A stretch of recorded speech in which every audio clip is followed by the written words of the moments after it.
got getting hot. Why is it doing that?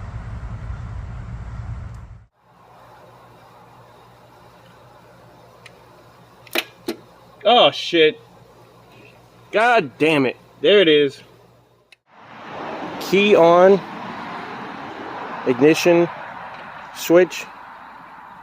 Starting test. Single click.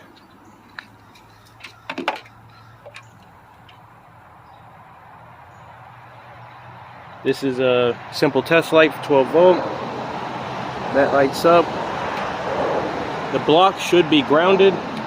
We're on the negative, and whenever we try to run the ignition, that light should not come on.